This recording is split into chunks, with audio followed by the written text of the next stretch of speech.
최근에 지금 우리가 살고 있는 대한민국, 이 시대에 이 사회의 어떤 민낯을 보여주는 그러한 두 개의 사건이 있었습니다. 하나는 지난주 설교에도 말씀드렸지만 바로 N번방 사건, 그것입니다. 이 N번방 사건은요, 정말 우리 사회의 민낯을 그대로 드러내는 아주 충격적인 사건이었죠.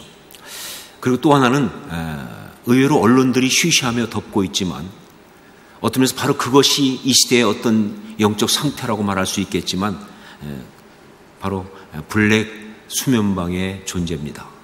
이 블랙 수면방, 이거는 일명 찐방이라 이렇게 얘기되는 그런 곳인데, 사실 이 자체가, 이런 존재가 있다는 것 자체가 우리 사회의 정말 수치스러운 민낯이다라고 말할 수 있습니다.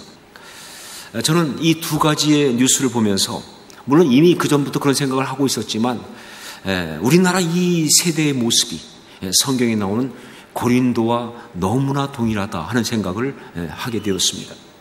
로마 제국 당시에 헬라 문화 가운데서 정말 가장 풍요롭고 발전되었다고 하는, 그러나 정말 가장 타락했던 도시 바로 고린도와 지금 우리 사회는요, 닮아도 너무 닮았다, 그런 것이죠.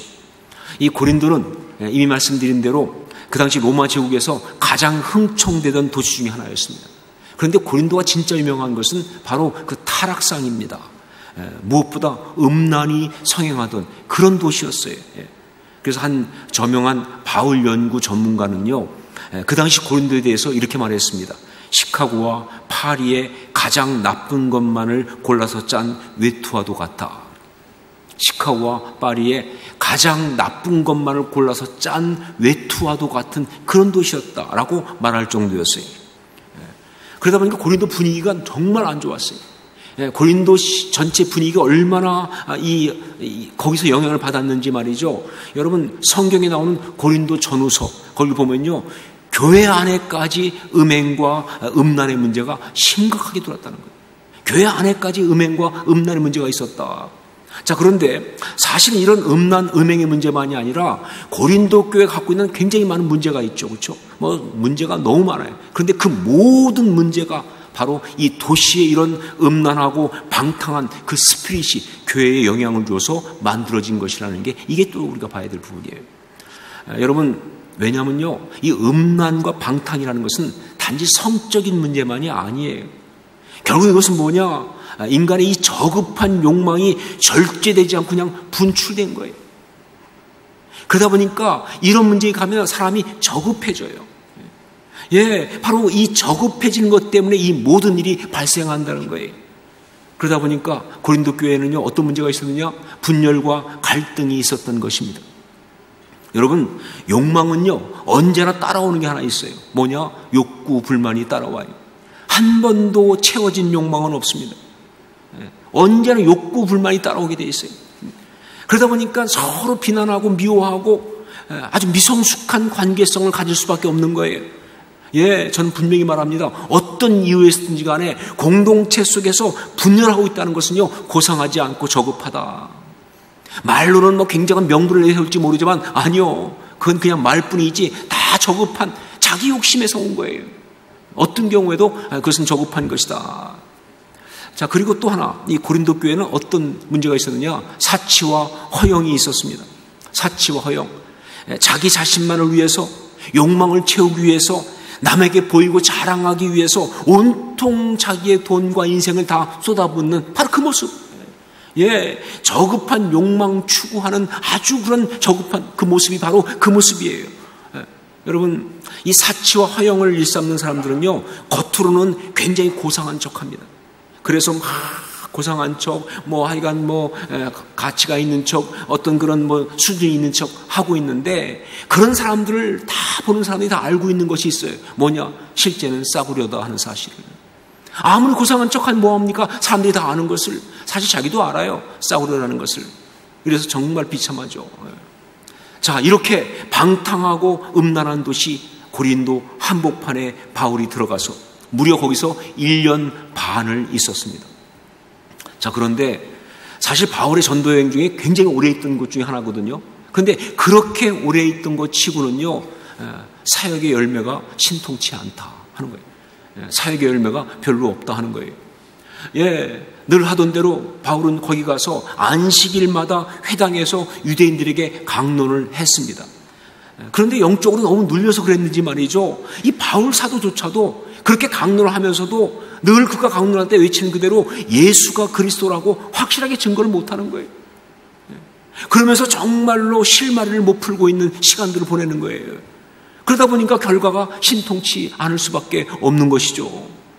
자, 그러다가 마게도냐로부터 이 실라와 디모데가 내려오니까 그때서야 바울이 힘을 얻어요. 그래가지고는 담대하게 예수가 그리스도라고 그렇게 말했는데, 사람들이 은혜를 받기는커녕 더 대적하고 막 공격하니까 바울이 완전히 속이 상했어요. 그래서 이렇게 말합니다. 옷을 털면서 이르되 너희의 피가 너희 머리로 돌아갈 것이요 나는 깨끗하니라. 이후에는 이방인에게로 가리라. 그렇게 말할 정도예요. 너무 속상해서 그렇게 말할 정도예요. 한마디로 말해서 참패당했다, 그런 얘기죠. 자, 그래서 회당에서 떠나가지고 디도 유스도라고 하는 하나님을 경외하는 사람의 집으로 옮겼는데, 거기서 뜻밖의 바로 그 집 옆에 회당장 그리스보가 사는 거예요. 그래서 그 회당장 그리스보와 그 가족을 전도할 수 있는 그런 기회를 갖게 되고요. 자, 그러면서 하나님 은혜를 주셔가지고 수없이 많은 고린도 사람들이 믿고 세례를 받는 역사가 있었다라고 성경에 나와 있어요. 자, 그런데 그렇다면 성공이냐? 그러면 자, 결과적으로 성공했다고 말할 수 있느냐? 근데 그게 아니에요. 왜냐하면요, 이런 역사가 있는 어떤 그 어느 날 밤에 주님께서 이 바울에게 나타나셨습니다. 그러면서 말씀하셨던 이 첫 말씀이 뭐였느냐? 그 첫 말씀이 바로 두려워하지 말며 침묵하지 말고 말하라 하는 말씀이었기 때문에, 두려워하지 말며 침묵하지 말고 말하라. 무슨 얘기냐? 바울이 지금 사역적으로 완전히 위축되어 있다는 뜻이에요. 너무 두려워서 말도 못하고 있다는 뜻입니다. 제대로 사역을 못하고 있다고 하는 거예요. 그러니까 주님이 이렇게 말씀하시죠. 두려워하지 말며 침묵하지 말고 말하라 라고. 이 성에 내 백성이 많다, 그러니까 힘 좀 내라 라고 말씀하시는 거 아니겠느냐 하는 거예요. 자, 그렇다면 고린도에서의 1년 반은 실패라고 봐야 되는가? 고린도에서 1년 반은 완전 실패다라고 봐야 하는가? 아닙니다. 절대로 그렇지 않습니다. 열매는 많이 있지 않아요. 특별히 열매가 있다고 나와 있지 않아요. 하지만 그런 음란하고 타락한 도시 한복판에 1년 반씩이나 거룩한 성됨을 유지하면서 버텼다는 것, 이것만 가지고도 성공이다라고 말할 수 있는 거예요. 그런 타락한 도시 한복판에서 1년 반씩이나 거룩한 성도됨을 유지하면서 버텼다는 것, 이것만 가지고도 그는 훌륭하게 승리했다라고 말할 수 있는 거예요. 전 이것이 성경의 말씀이라고 생각합니다. 자, 바울은 어떻게 해서 그 타락한 도시 한복판에서 거룩한 백성의 길을 흔들리지 않고 도망가지 않고 지켜나갈 수가 있었을까? 고린도에서의 바울의 이야기를 보면요, 세 가지의 특징이 있어요. 아주 특징적인 게 세 가지가 나오는데 바로 이겁니다. 이 세 가지가 바로 이 세상 가운데서 우리가 성도됨을 지키며 살아가기 위해서 정말 중요한 바로 그 세 가지거든요. 첫째가 뭐냐? 열심히 일했습니다 하는 것입니다. 열심히 일했습니다. 우리 3절 말씀을 함께 읽겠습니다. 3절 같이 읽습니다. 생업이 같으므로 함께 살며 일을 하니 그 생업은 천막을 만드는 것이더라. 바울이 고린도에서 1년 6개월을 머무르면서 그의 생업이었던 천막 만드는 일을 참 열심히 했어요. 근데 그 이유는 바로 뭐냐? 먹고 살기 위해서. 일을 왜 하느냐? 당연히 먹고 살려고 일하죠, 그렇죠? 사실 바울은 그 자기 어떤 자비량, 자기 일을 하면서 그렇게 사역을 했습니다. 그래서 바울이 했던 사역은 자비량 선교 아닙니까? 자비량 선교. 근데 이 바울 때문에 이 자비량 선교라는 말이 영어로 텐트 메이킹 미션이라고 하는 그런 말로 표현되는 거예요. 텐트 메이킹 미션. 그걸 지금 한 것이죠. 자, 그런데 여러분, 바울이 이렇게 고린도에서 1년 반 동안 열심히 천막 만드는 일을 한 것은요, 먹고 사는 것만을 위해서 한 것이 절대로 아닙니다. 만일 그렇다고 한다면요, 정말 이것은요, 바울에게는 피치 못한 상황, 현실이었을 것이고, 만일 그렇다고 한다면요, 그것은 정말 그를 많이 비참하게 하는 것이다. 그렇잖아요, 여러분? 아니, 먹고 살기 위해서 어쩔 수 없이 해야 하는 일을 하면서 그냥 살아간다는 건 비참한 거 아니에요? 그런데 여러분, 바울은요, 그 천막 만드는 그 일을 하는 것을 갖다가 비참하게 생각하지 않았어요. 굉장히 중요하게 생각하고요, 심지어 굉장히 자랑스럽게 생각했습니다. 우리 사도행전 20장 34절로 35절 말씀을 함께 읽겠습니다. 사도행전 20장 34절로 35절 같이 읽습니다. 여러분이 아는 바와 같이 이 손으로 나와 내 동행들이 쓰는 것을 충당하여 범사에 여러분에게 모본을 보여준 바와 같이 수고하여 약한 사람들을 돕고 또 주 예수께서 친히 말씀하신 바 주는 것이 받는 것보다 복이 있다 하심을 기억하여야 할지니라. 이것은 에베소 교회 장로들한테 한 말입니다. 밀레도 그 장소를 떠나서 이제 예루살렘을 가면서, 예루살렘에 가면은요, 가서 잡혀 죽을지도 모른다는 그런 마음 때문에 유언처럼 남긴 그런 메시지예요. 이 에베소란 지역, 고린도만큼이나 정말 타락한 곳이잖아요. 바로 그곳에서, 그 세속 속에서 성도로서 정말 바른 영성을 유지하면서 거룩한 삶을 에베소 교인들이 살게 하기 위해서 혼신의 힘을 다해서 남기는 바로 그 메시지예요. 그런데 그 메시지의 핵심 바로 뭐냐? 노동의 명령이었어요. 열심히 일하라, 그 얘기입니다. 다른 것이 아니라 열심히 일하라 하는 이야기예요. 여러분, 그래요. 바울이 그 타락한 도시 한복판에서 거룩한 성도의 길을 지키고 나갈 수 있었던 것은요, 그 첫 번째 비결은 바로 뭐냐? 그가 정말 열심히 일을 했다는 거예요. 그냥 직장에서 일하는 거, 집에서 가사 노동하는 거, 가족을 돌보기 위해서 하는 여러 가지 이야기, 아이를 키우면서 이 사회 속에서 사회 구성으로 하는 어떤 그런 이야기, 언뜻 볼 때는 신앙과는 상관이 없어 보일지 모르겠지만 아니요, 그것이 정말 이 땅 가운데 신앙인이 아름답게 살아가기 위해서 너무나 중요한 영성의 중요한 요소예요. 정말 그것이 그를 그렇게 아름답게 만드는 너무 중요한 요소다. 여러분, 중세 수도원에서는요, 정말 중요하게 생각한 것, 기도보다도 더 중요하게 생각한 게 있었어요. 노동입니다.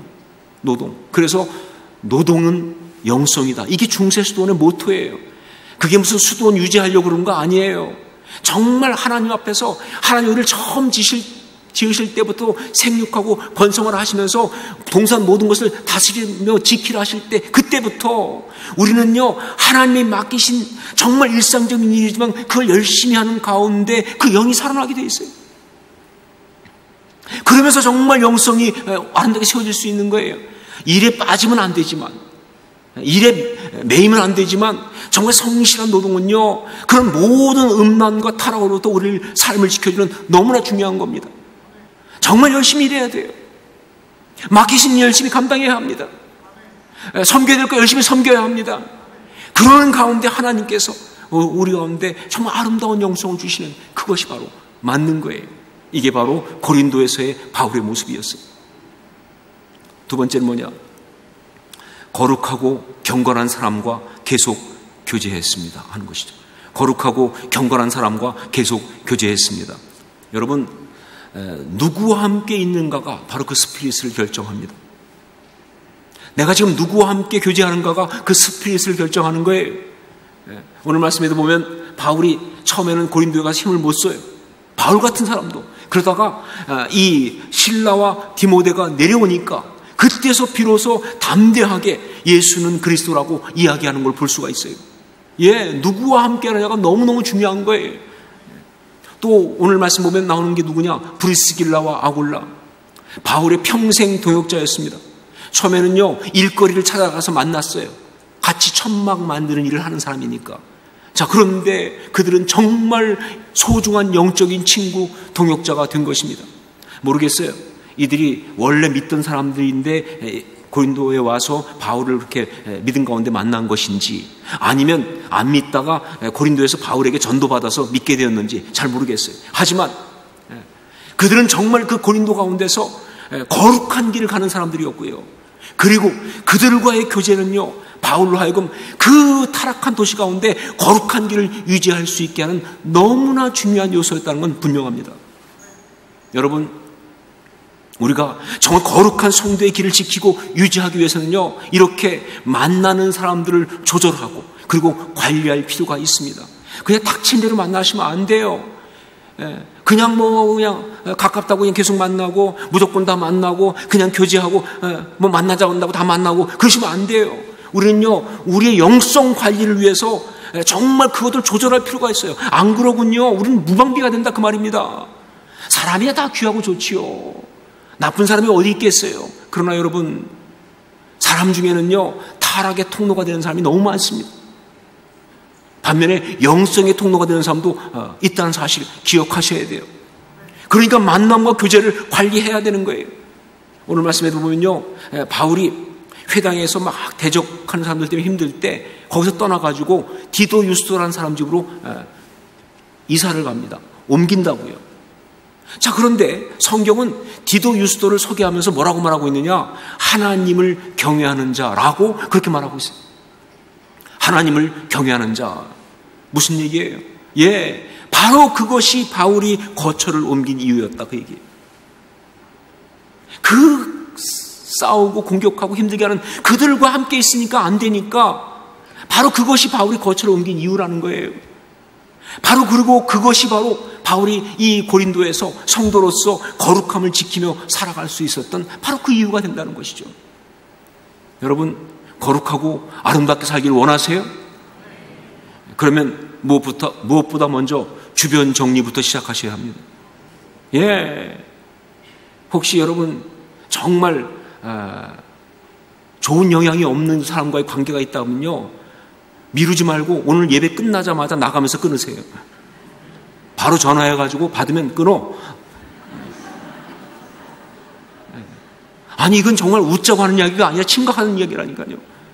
왜냐면 나의 영을 흔드는데, 그가 악한 영향력을 주는데 왜 그걸 다 받아줍니까? 정말 그거 끊어야 돼요. 그리고 거룩한 교제권을 만들어야 돼요. 거룩한 교제권을. 성도들은 그래서 교제해야 되는 거예요. 거룩한 교제권을 만들어야 합니다. 그래야 우리가 이 타락한, 이 무너진 세상 속에서 우리가 거룩한 성도의 길을 지키며 나갈 수가 있어요. 혼자는 안 됩니다. 함께 가야 돼요. 자, 세 번째. 그런데 이런 것보다 가장 근본적이고 중요한 것, 앞에 두 가지보다 정말 근본적이고 더 중요한 것 뭐냐? 주님과 직접적인 교제를 했다는 것, 그것입니다. 주님과 직접적인 교제를 했다는 것, 그것입니다. 여러분, 성도로 이 타락한 세상 속에서 아름답게 살기 위해서는요, 주님께서 직접 주시는 그 은혜와 위로, 그 사랑을 경험하는 것이 너무나 중요합니다. 주님이 직접적인 공급하심, 그거 받지 않고는요, 이 타락한 도시 한복판에서 정말 거룩한 길 절대로 지켜나갈 수가 없기 때문에 그래요. 우리 9절로 10절 말씀을 함께 읽겠습니다. 9절로 10절 같이 읽습니다. 밤에 주께서 환상 가운데 바울에게 말씀하시되 두려워하지 말며 침묵하지 말고 말하라. 내가 너와 함께 있음에 어떤 사람도 너를 대적하여 해롭게 할 자가 없을 것이니 이는 이 성중에 내 백성이 많음이라 하시더라. 여러분, 우리가 신앙인으로서 이 시대를 이기고 거슬러 올라갈 수 있는 가장 기본적인 힘은요, 바로 이 영적 체험, 바로 이 영적 교제 가운데서 온다는 거예요. 주님의 음성을 직접 이렇게 듣지 않고는, 그 은혜를 이렇게 받지 않고는요, 우리는 절대 이 시대를 이길 수가 없어요. 정말 큐티를 하다가 혹은 말씀을 읽다가 기도 중에, 찬양 중에, 환상 중에 어쩌든 간에 주님의 그 말씀은요, 지금도 우리에게 직접 임하는 줄로 믿습니다. 주님은 지금도 우리에게 직접 말씀하시는 분이세요. 우리는 그 음성을 들어야 하는 것입니다. 그 은혜를 받아야 되는 것입니다. 그런 교제를 해야 되는 거예요. 그래야만이 되는 거예요. 바울의 이야기를 보면요, 바울이 사역하면서 정말 무너질 만한 위기가 너무 많았습니다. 너무나 어렵고 절망적인 상황이 많았어요. 그런데 그 가장 위험한 순간마다, 그가 정말 무너질 수 있을 만큼 그렇게 힘든 순간마다 그 가장 중요한 순간에 그를 붙잡았던 것이 무엇인가? 주님의 직접적인 음성, 바로 이거였습니다. 주님은 어김없이 그때마다 바울에게 나타나셔가지고 힘내라고, 너는 로마를 꼭 가서 내 복음을 증거해야 될 거라고, 너를 위한 나의 계획은 이렇게 펼쳐지고 있다고. 여러분 뒤에 나오지만 예루살렘에서도 그랬지 않습니까? 잡혀가지고 어떻게 될지 모르는 그 밤에 주님은 바울에게 나타나셨어요. 가이사 앞에 서야 할 것이다. 배 타고 가는 가운데 풍랑 만나 배가 무너져서 죽을지도 모르는 상황 속에 그랬지 않습니까? 내가 너 때문에 이 배를 다 살려준다. 너는 가이사 앞에 갈 것이다. 로마도 보아야 한다. 그리고 바로 지금 고린도에서도 똑같은 경험을 하고 있는 거예요. 주님은 바울을 사랑하시는 것 못지않게 우리 모두를 사랑하시는 줄로 믿습니다. 전 여기서 밀리고 싶지 않아요. 주님은 바울을 사랑하는 것만큼, 아니 그보다 더 우리 모두를 사랑하시는 줄 믿습니다. 그렇다면 주님은요, 우리에게도 말씀하세요. 우리에게도 필요하면 말씀하신다는 거예요. 정말 우리에게 말씀하시고 우리와 함께 하신 역사를 행하신다는 거예요. 여러분, 이건 특별한 영적인 체험을 말하는 것이 아닙니다. 그냥 주님을 경험하는 거예요. 어떤 특별한 사람만 받는 은혜를 말하는 것이 아니에요. 모든 성도가 받는 은혜를 말하는 거예요. 여러분, 그거 사모하세요. 마음을 여세요. 귀를 여세요. 주의 음성을 듣기 위해서 말이죠. 거룩한 그 길을 지켜나가기 위한 노력을 포기하지 마십시오.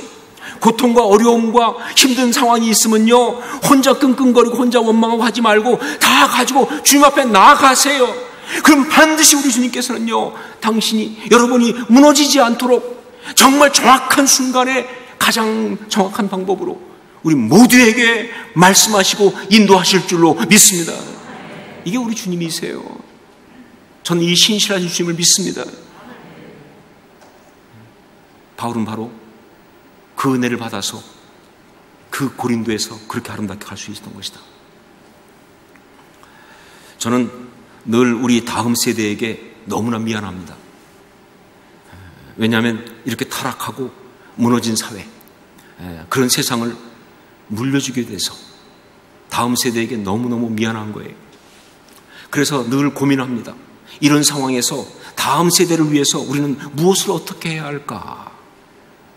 많은 고민과 갈등이 있는데 오늘 주님은요, 우리에게 아주 분명하게 하나의 대답을 주셨습니다.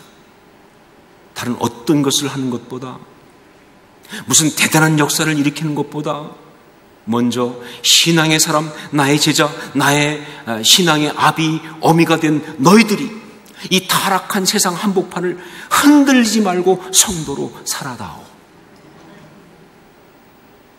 다른 어떤 것을 하는 것보다, 무슨 대단한 역사를 일으키는 것보다 먼저 신앙의 사람, 나의 제자, 신앙의 아비, 어미가 된 너희들이 이 타락한 세상 한복판을 흔들리지 말고 성도로 살아다오.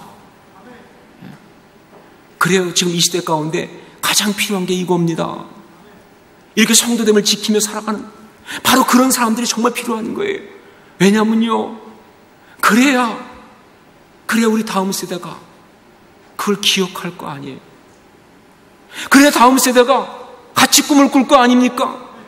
그래야 다음 세대가 바른 것이 이것이구나 알 거 아니에요. 무엇이 거룩한 것인지 볼 거 아닙니까? 생각할 거 아니에요. 자기도 해볼 거 아닙니까? 우린 그거밖에 줄 것이 없다. 그게 정말 중요한 것이다. 어쩌면 지금 이 시대를 살아가는 신앙인에게 주어진 가장 중요한 미니스트리, 바로 그것입니다. 거룩한 성도로 이 모든 것들을 지켜나가는 것. 타락한 세상, 타락한 도시 한복판을 거룩한 성도로 살아가는 여러분 모두가 될 수 있기를, 제가 될 수 있기를 주의 이름으로 축원합니다.